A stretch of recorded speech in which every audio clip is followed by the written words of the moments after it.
The Galactic Assembly Hall was larger than any city on Earth. Its ceiling curved like the night sky, filled with moving stars and glowing symbols of power. Thousands of seats floated in perfect order, ranged from the front to the back. The strongest species sat closest to the central platform. The weaker ones were pushed farther away. At the very back, almost hidden by shadows, sat the humans. They did not shine. They did not glow. Their ships were their creatures struggled and made no noise. They did not argue or boast like the others. They simply sat, watching everything. Many aliens noticed them. Many laughed. Look at them, whispered a tall, insect-like creature, still hiding at the back. They know their place, another replied with a sharp smile. Humans had been members of the assembly for many cycles now, long enough to be known, long enough to be judged. And the judgment was always the same. Weak, quiet, unimportant, at the front rows. The great powers argued loudly. Massive warlords, crystal beings, and machine minds spoke of borders, fleets, and dominance. Every word was filled with pride. Every movement was made to be seen. The humans did none of that.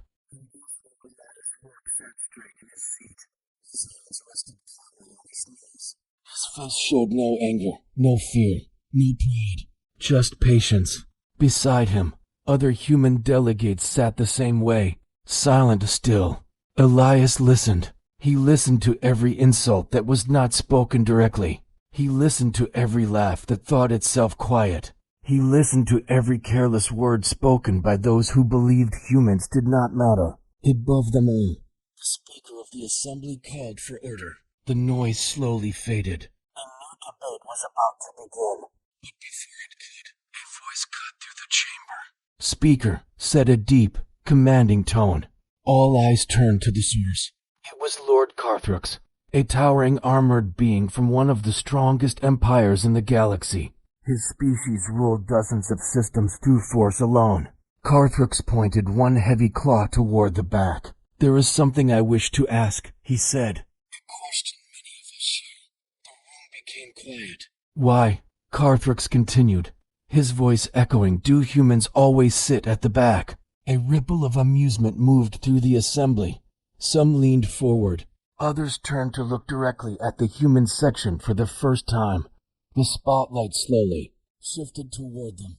Elias felt the eyes, thousands of them, curious, looking, expecting a joke, or an excuse, or silence. He did not move.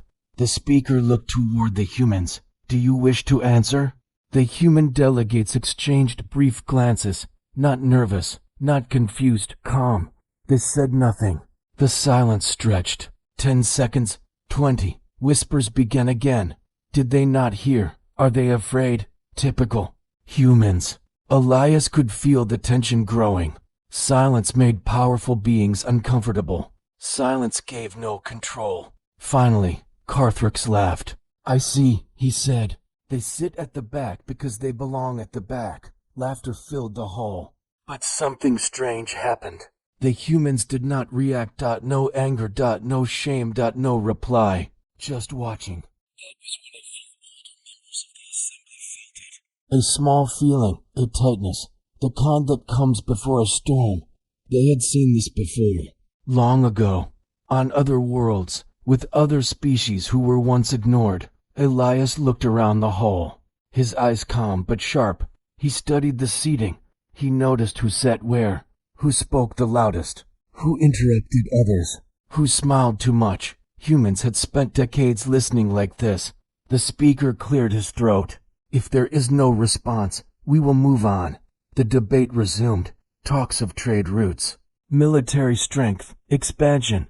Still, the question hung in the air. Why the back? As the assembly continued, a group of young alien delegates whispered among themselves.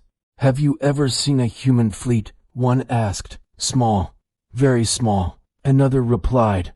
They barely use weapons. They avoid conflict. Cowards. Elias heard them. Humans had excellent hearing. He did not turn his head. What they did not know was that humans avoided conflict not because they feared war but because they understood it too well. On the central platform, a new topic appeared on the display. A border dispute. A weak system. A human colony. Far from the core worlds. Several powerful races exchanged looks. Opportunity. Elias noticed the shift instantly. So did the other humans. Their calm did not break, but something changed behind their eyes. The speaker announced, "We will review security control of outer systems." A few aliens smiled. They believed humans would protest now, or beg. Still, the humans said nothing. From the back row, Elias leaned slightly forward. He did not speak, but his silence carried weight. The galaxy thought humans sat at the back because they were small, because they were scared, because they did not matter. They were wrong. Humans sat at the back because from there, they could see everything, and very soon, the galaxy would understand why that mattered. The Galactic Assembly continued as if nothing important had happened. Voices rose and fell. Lights shifted. Powerful species argued over borders and resources.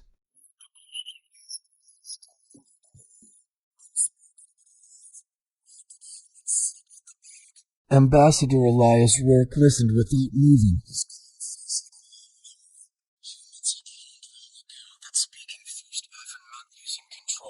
So they listened instead, long before humans ever reached the stars. They had nearly destroyed themselves. They fought over land, ideas, and fear. Every war was louder than the last. Every victory came with a higher cost. By the time humans finally united, they understood something most species never learned. Strength shown too early invites challenge. Power used loudly creates enemies. So when humans reached the galaxy, they arrived quietly.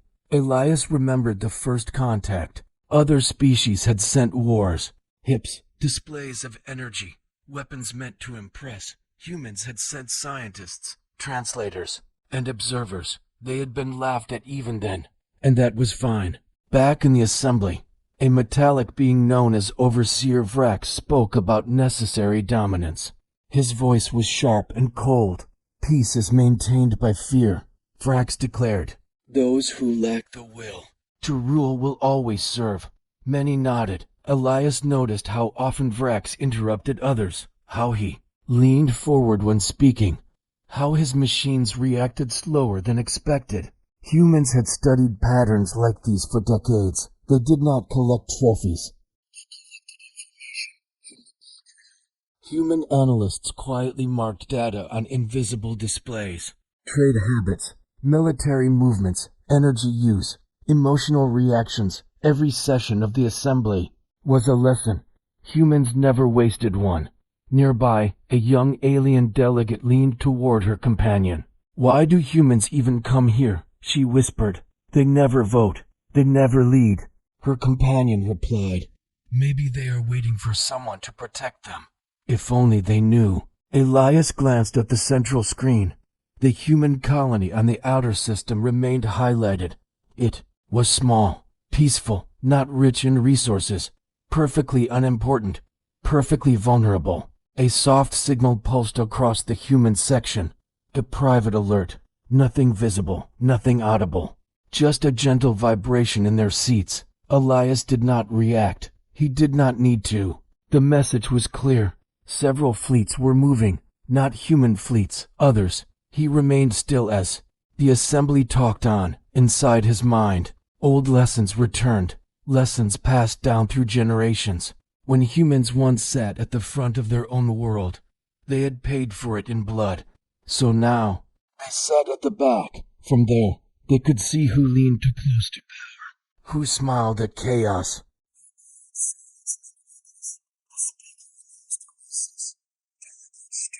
Stretching limbs and wings, conversations grew louder. Lord Carthrax passed near the human section. He paused, towering over Elias. "You know," Carthrax said, his voice low, "you could earn respect if you showed more courage." Elias looked up slowly. "Courage," he replied calmly, "is not always loud." Carthrax laughed and walked away. Some nearby, aliens scoffed, others watched more carefully. During the recess, no human left their seat.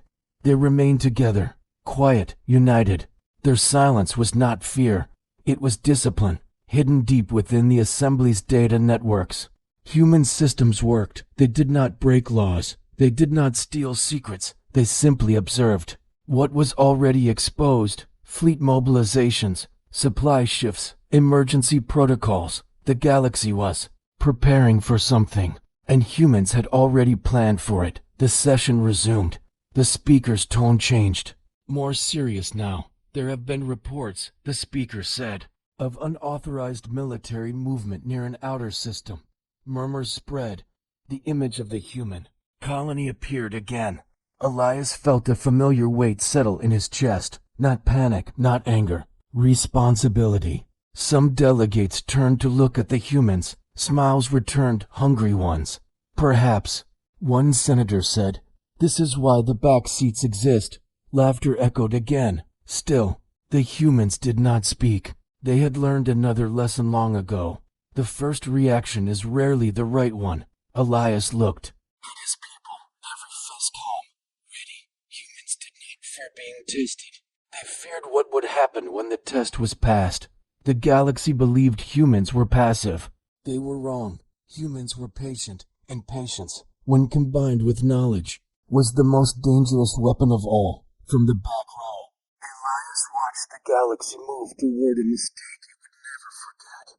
The first warning did not come from the Galactic Assembly. It came from silence. On the outer edge of human space, the colony of Haven 13 stopped transmitting. No distress call, no alarms, no panic. Just nothing. In the assembly hall, the image of the system flickered. Data streams slowed, then froze. The speaker frowned. "We are losing signal," he said. Several delegates leaned forward. Others smiled. Elias Rourke felt the change immediately. Humans had prepared for this moment long before it arrived. He did not stand. He did not speak. He simply waited. Moments later, a representative from the Sir Dominion rose from his seat near the front. His voice was smooth, careful. "This may be a technical failure," he said. "Outer systems are unstable." Elias recognized the lie. Sir Fleets had been moving toward Haven 13 days ago. Humans had seen it. The galaxy had not. The speaker nodded. "We will monitor the situation." Monitor. That word meant delay. Delay meant permission. In the back row, a human analyst sent a single silent signal across human space. Dormant systems awakened. At Haven 13, the first Xur warships arrived. They did not fire. They did not announce themselves. They simply blocked the star, cutting power and light to the colony. From the Xur commander's view, the planet looked helpless. No defense stations, no weapon platforms, no reaction. "Begin." "Containment," the commander ordered. Still no response. The Xur believed the test was already over. Back in the assembly, whispers grew louder. "They didn't even fight. Humans always avoid conflict." Pathetic. Elias listened, his jaw tight, but controlled. He remembered Earth. He remembered cities lost because leaders had spoken too soon, acted too fast. Never again. The speaker finally turned toward the human section. "Ambassador Rourke," he said, "do you wish to address the situation?" All eyes locked onto the back row. Elias stood. It was the first time many had seen a human rise in the assembly. He did not raise his voice. "Haven 13 is a civilian world," Elias said. A few delegates laughed. "Time for what?" someone called out. Elias did not answer. He sat back down. The Xur commander waited for resistance. None came. Confident, he ordered ground forces to descend. The moment their landing craft touched the atmosphere, something changed. Sensors failed. Communication vanished. Every Xur ship went blind at the same time. The commander shouted orders, but his own voice echoed back at him, distorted. The stars around them dimmed not from shadow, but from interference. Then gravity shifted. Not enough to crush, just enough to trap. Xur ships drifted, powerless. On Haven 13, human civilians continued their lives calmly. Lights stayed on, shields held, children slept. The Xur never realized they had crossed an invisible line. Back in the assembly, Alerts flooded the system. Panic replaced laughter. What is happening to the Zerg fleet? A senator shouted. Overseer Vrak scanned the data. This level of control is impossible. Elias stood again. The speaker stared. What did you do? Elias looked around the hall. At the front seats. At the proud faces now pale. Nothing, he replied. Sir fleets across multiple systems were shown disabled. Frozen, intact, but helpless. Just control. A heavy silence fell. Lord Carthrux rose slowly. You said nothing before, he growled. Why now? Elias met his gaze. Because now you're listening. The galaxy had believed humans were weak because they did not fight loudly. Now they saw the truth. Humans did not destroy. They neutralized. They did not conquer. They contained. The speakers forsook. How long could you have done this? Elias paused. Long enough, he said. In the back row, humans sat again, silent, calm. But the silence was different now. It was afraid. The test had begun, and humanity had passed it without firing a single shot. The Galactic Assembly had never been this quiet. Thousands of voices, a chorus of galactic pride, were now utterly silent. On the massive holoscreens surrounding the chamber, the images were stark and chilling. The frozen Zerg fleets drifted like a celestial graveyard. Machines of war turned into monuments of stillness. No explosions, no frantic calls for help from survivors. Just a perfect, terrifying calm. Fear, it turns out, doesn't need to shout. It simply waits. The speaker, his face a mask of disbelief, tried to impose some semblance of order. This must be a misunderstanding, he stammered. But the quaver in his voice betrayed his words. He turned his gaze to the human delegation at the very back. Ambassador Rourke, the assembly demands an explanation. Elias Rourke rose from his seat. Every movement was slow, deliberate, each gesture weighed with the gravity of the moment. He knew this was it, the pivot point on which galactic history would turn. He walked to the center of the chamber, his footsteps echoing in the unnatural silence. There is nothing to explain, he said, his voice calm but resonant, carrying to every corner of the vast hall. The attack has ended. His words were a spark in a tinderbox. The chamber erupted. Delegates leaped to their feet, their voices a cacophony of outrage and disbelief. You disabled an entire empire, one shouted. A meager delegate, a towering insectoid being, slammed his console. You interfered with assembly security protocols, a third voice screamed. This is an act of war. Elias simply raised one hand. The chaos subsided, not out of respect for authority, but out of a dawning, primal fear. He said, letting the word hang in the air. An act of war would have destroyed their ships. We did not, Lord Carthrux, a formidable delegate known for his bellicose speeches, slammed a clawed hand down onto his desk. The sound cracked through the chamber. You humiliated them. Elias met his furious gaze with unnerving serenity. They humiliated themselves. The words struck with more force than any plasma cannon. They were a judgment, not an attack. And in that moment, every delegate felt the cold truth of it. The Zerg Dominion had been the aggressor, arrogant and overconfident. Humanity had simply held up a mirror. Across the galaxy, the news traveled faster than light. Star systems initiated immediate lockdowns. Fleets were recalled to homeworlds. Seasoned commanders, veterans of 1,000 skirmishes, began to question the very foundations of their own defenses. Every individual with access to the net was asking the same question in hushed, terrified whispers. If humans could do this, what else were they capable of? In the heart of the Zerg Dominion, their leaders raged. Their pride was a burning pyre, their fury immeasurable. But their rage was impotent. Their mighty fleets remained frozen, unable to move, unable to fight, unable to even die. And that, somehow, was the most terrifying part of all. The helplessness was absolute. Back in the assembly hall, the chief technician, overseer of racks, was analyzing the data streams again and again, his multiple eyes wide with a professional's awe. He approached the speaker, his voice barely a whisper. "Their control methods, they didn't overload the SIR systems," he said, his voice laced with disbelief. "They replaced them. Replace." The word echoed in the chamber, making the air feel colder. It implied a level of technological mastery that was simply beyond comprehension. It wasn't jamming or hacking. It was supplanting, taking over the very digital soul of the ships.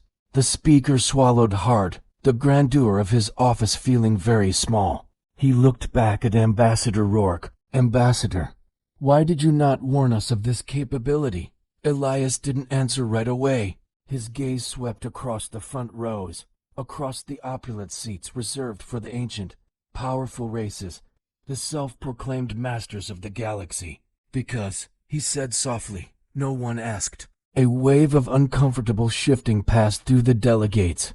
They remembered the jokes at the humans' expense, the condescending remarks about their primitive technology, the whispers and snickers when the human delegation took their seats at the back. Deemed insignificant, they had been watching all along. A senator from a prominent republic spoke slowly, a new, dreadful understanding dawning on her face. "You sit at the back," she said. "You sit there because you planned this?" Elias shook his head, a slight, almost sad smile on his face. "We sit at the back because planning never ends." The assembly erupted again, but the tone was different now. The outrage was gone, replaced by a raw, desperate panic. "What do you want from us? Is this a threat to the rest of us? Will you do this again?" Elias waited, letting the wave of frantic questions wash over him and recede. He had learned a long time ago, a lesson forged in the crucible of human history, that silence is a more powerful tool than any shout. When the chamber finally fell quiet once more, he spoke. "Humans do not want your worlds," he stated plainly. "We do not want your fleets. We want stability." By instilling fear, Carthage snapped back, though his voice lacked its earlier conviction. "No," Elias replied calmly.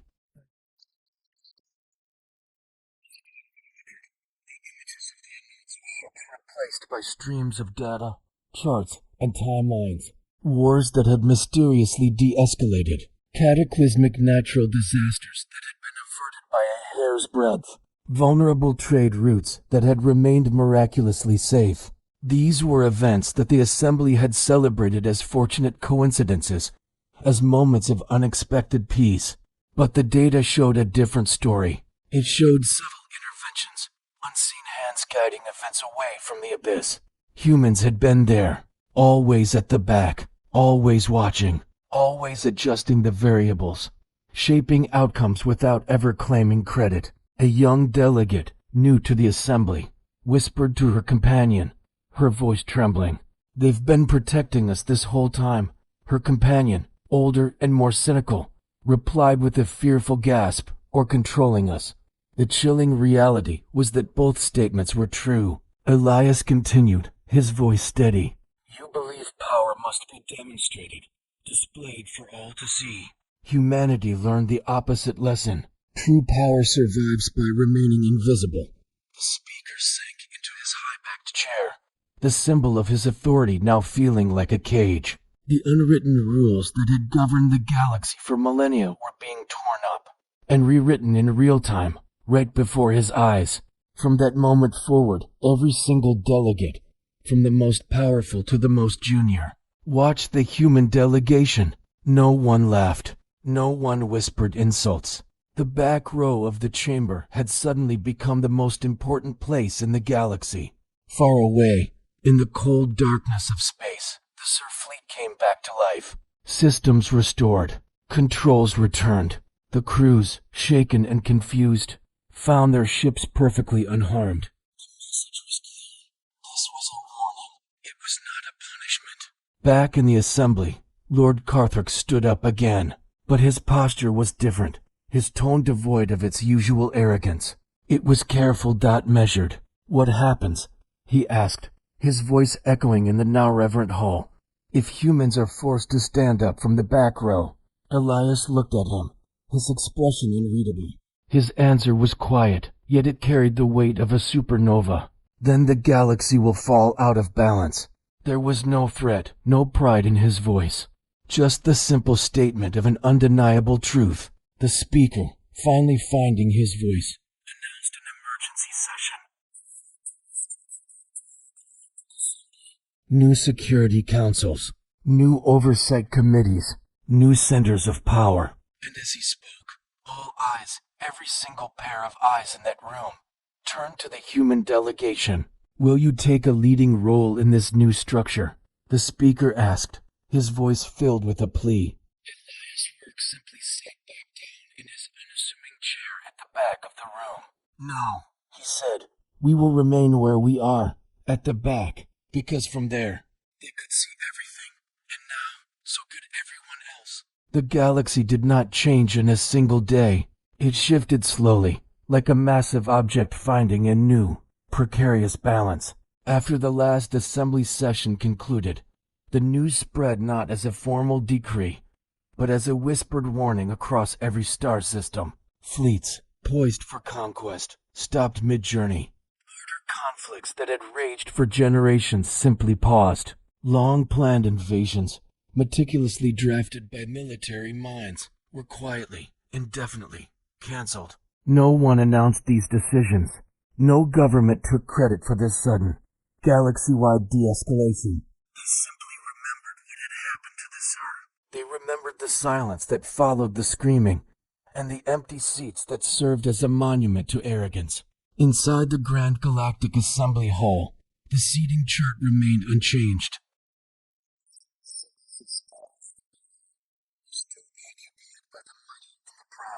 Titles and ancient lineages still mattered. Power still pretended to be loud, to be demonstrated through booming speeches and grand gestures. But now a new ritual had taken hold. Every meeting, every debate, every proposal began the same way, with a collective, almost involuntary glance toward the back of the chamber. A glance toward the quiet delegation from a small, unassuming star system. Ambassador Elias Rourke returned to his seat among the other human representatives. They spoke little, even among themselves. There were no cheers of victory, no celebrations, no parades back on their worlds. There was no pride in what had been done. This was not a victory to be savored. It was a responsibility to be shouldered, a heavy weight that settled on them all. Across the vast hall, the formidable Lord Carthrix watched the humans with an intensity he usually reserved for battle plans. He had ruled his empire through strength and fear his entire life. Fear had been his most reliable tool, a chisel with which he carved his dominion across a dozen worlds. Now, that same fear was directed at something new, something he could not fight, something he could not even comprehend. During the next session, the Speaker of the Assembly rose, his voice betraying a hint of unease. "The Council has deliberated," he announced, his words echoing in the suddenly silent hall. "We propose the creation of a new position, an emergency authority, a single entity empowered to act decisively when this assembly is divided. When our squabbles threaten galactic stability." Dozens of eyes, from 100 different species, turned once again toward the back row. The implication was clear. The speaker hesitated, a rare sign of uncertainty from a being who had steered the galaxy for centuries. "We believe humanity is uniquely qualified for this role." The silence in the hall deepened, heavy with anticipation and dread. Elias Rourke stood, but he did so slower than before, as if weighed down by the gazes upon him. He looked around the chamber, his eyes meeting those of allies and former enemies alike. "Humans will not rule the galaxy," he said, his voice calm and steady, carrying to every corner of the hall without the need for amplification. A collective sigh of relief rippled through some delegations. What was this, if not an offer of ultimate power? But Elias continued, and the hall fell silent once more. "Why the galaxy to destroy itself. A low murmur spread through the assembled delegates. That sounds like control. Overseer Vrax of the Crystalline Confederacy stated, his voice sharp. Elias simply nodded. It is. The raw, unvarnished honesty of that single word was more unsettling than any threat or display of force could ever be. Power plays were the currency of the galaxy. But this was something else. We learned this lesson the hard way, Elias explained, his gaze distant for a moment. When humans ruled themselves through pride and ambition, we burned our own world. We scorched our skies and poisoned our oceans. It was only when we learned restraint, when we learned to fear our own potential for destruction, that we survived. The speaker, seeming to gather his courage, asked the question that hung in the air, the one that every delegate both feared and needed to ask. What is this rule that humans follow? What is the doctrine that grants you this? Restraint. Elias paused, letting the weight of the question settle. There is no written rule, he finally said. There is no scripture, no code of laws, no formal command. That's why it works. Across the vast expanse of the galaxy, civilizations began to adjust their behavior. Not because of a new law passed by the Assembly, but because of a new awareness, a shared, unspoken understanding. Words in diplomatic channels were chosen more slowly. Each one weighed for its potential to provoke. Silence, once a sign of weakness, became a weapon. The unspoken rule spread without ever being taught. Do not push humanity to act. On a distant desert world, a Cathar War Council, moments from launching a preemptive strike, abruptly canceled the order. In the void between systems, a Vita's battle fleet, sensors locked on a rival's colony, turned back without explanation. No one wanted to be the one to test where the human line was truly drawn. Elias Rourke watched all of this from his unassuming seat in the back row. He saw the subtle shifts in posture, the softening of belligerent tones, the new habitation of the galaxy's most aggressive species. During the recess, a young delegate approached him. Her species, the core, had once openly mocked humans for their weakness, their lack of a warrior tradition. Now, she looked at him with something akin to awe. Are we safe? She asked quietly, her voice trembling slightly. Elias looked at her, his expression unreadable. That depends. On what? She pressed. On whether you, and others like you, force us to stand. She nodded, a deep and troubling understanding dawning in her eyes. He had given her a warning instead. Later, Lord Carthrax approached, alone. No honor guards, no gleaming battle armor. This was a Carthrax few in the galaxy had ever seen. You changed everything, he said, his voice a low rumble. It wasn't an accusation, but a statement of fact. Elias replied with that same unnerving calm. No, we simply revealed what was already there. Carthrax lowered his head slightly, a gesture of profound respect that shocked the few who witnessed it. I ruled through fear, the old warlord admitted. It kept order. It worked. For a time, Elias acknowledged. And you? Carthrax asked, lifting his gaze. What do you rule through? We rule through restraint, Elias answered. It lasts longer. In the cycles that followed, the assembly sessions became noticeably shorter. Debates were less heated, the fiery rhetoric replaced with cautious negotiation. The loudest voices, the ones that had always dominated the floor, softened. The galaxy was learning a new language of power. One that did not sit at the front of the hall. One that did not demand attention or titles. One that simply waited. From the back row, the human delegation continued to watch, to listen, and to prepare. They did not need statues erected in their honor or songs written about their deeds. They did not need the praise or gratitude of the galaxy. They only needed the galaxy to remember.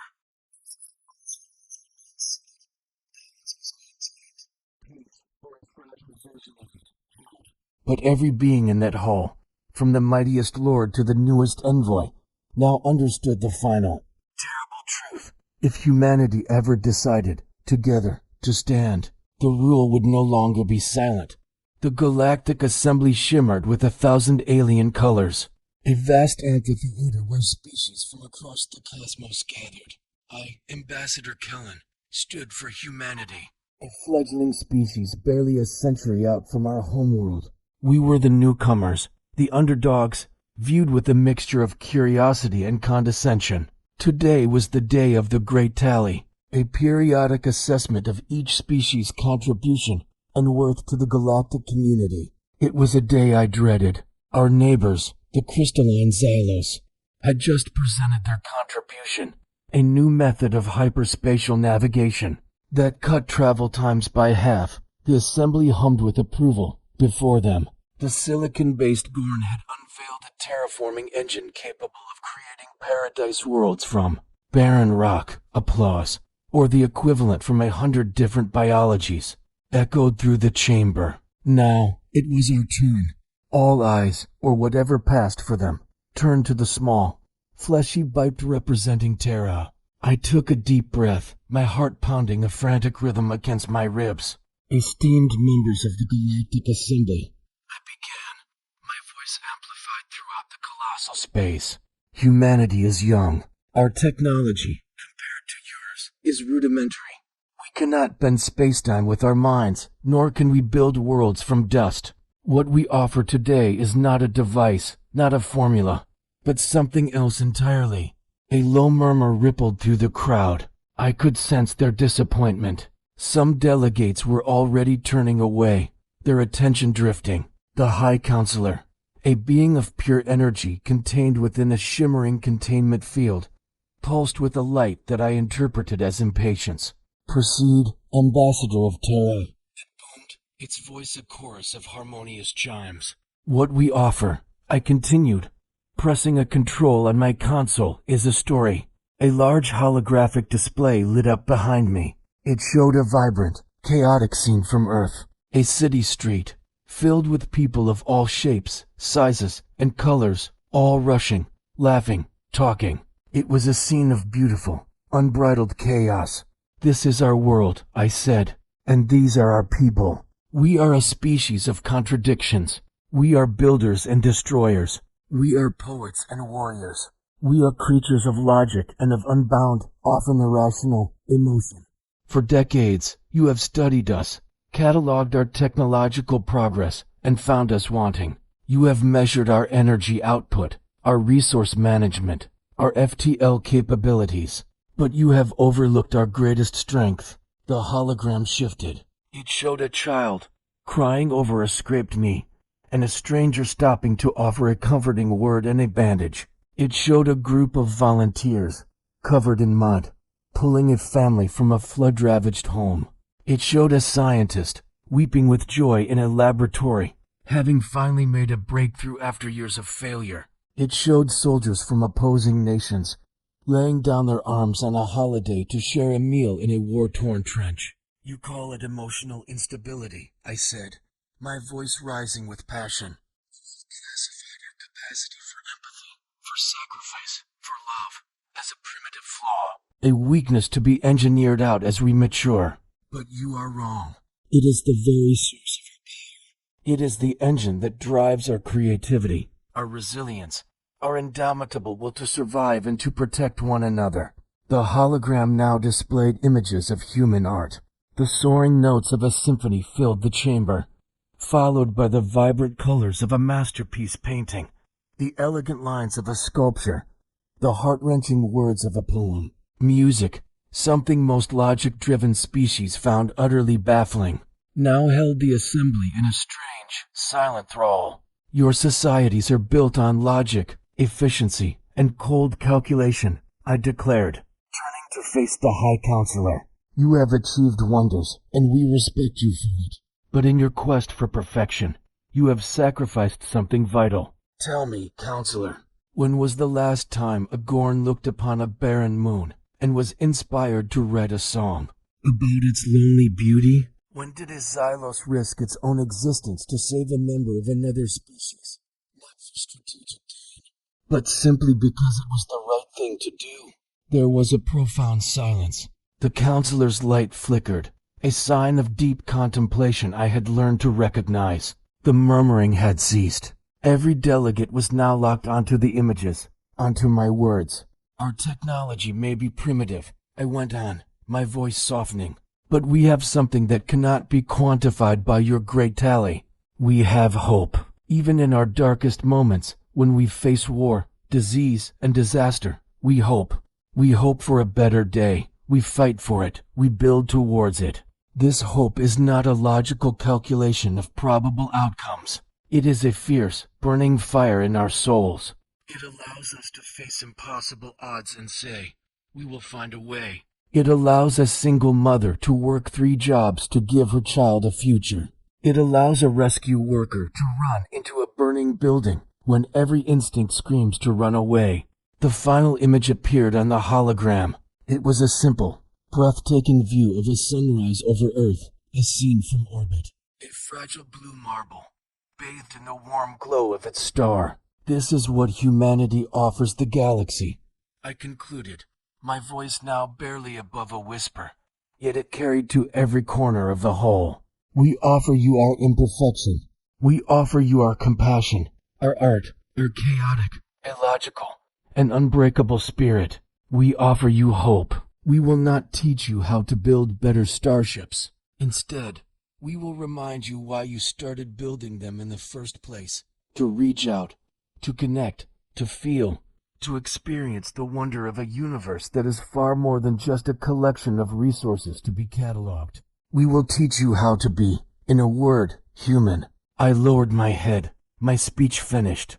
The silence that followed was absolute, stretching for what felt like an eternity. It was heavier, more profound than any applause. I had either just sealed humanity as fate, as a galactic laughingstock, or changed the course of interstellar history. Then, a single, soft chime echoed. It was the High Counselor. Its light, which had been flickering, now shone with a brilliant, warm golden hue I had never seen before. Ambassador Cullen. Its voice resonated, softer now, less a decree and more a revelation. The Great Tally measures contributions. It was designed to quantify value. It seems we have been using the wrong metrics. Slowly, one by one, the delegates began to stir. The Xylos delegate, a towering crystalline figure, rotated its facets in a way that refracted the light into a dazzling rainbow, their sign of profound respect. The Gorn representative, a stoic being of rag and metal, bowed its heavy head. Around the amphitheater, a wave of similar gestures rippled outwards. It wasn't the boisterous approval given for new technology. It was something deeper, something human. That day, humanity didn't win any awards for technological prowess. We didn't climb the ladder of galactic power, but we gave the galaxy a gift it didn't know it was missing. We gave it a shoe. And as I stood there, a simple man from a small blue world, I had never been prouder of our beautiful, flawed, and utterly magnificent species. Our story was just beginning. Thanks for watching. If you enjoyed this glimpse into a different kind of galactic encounter, make sure to like, subscribe, and hit that notification bell for more stories from the cosmos. Until next time.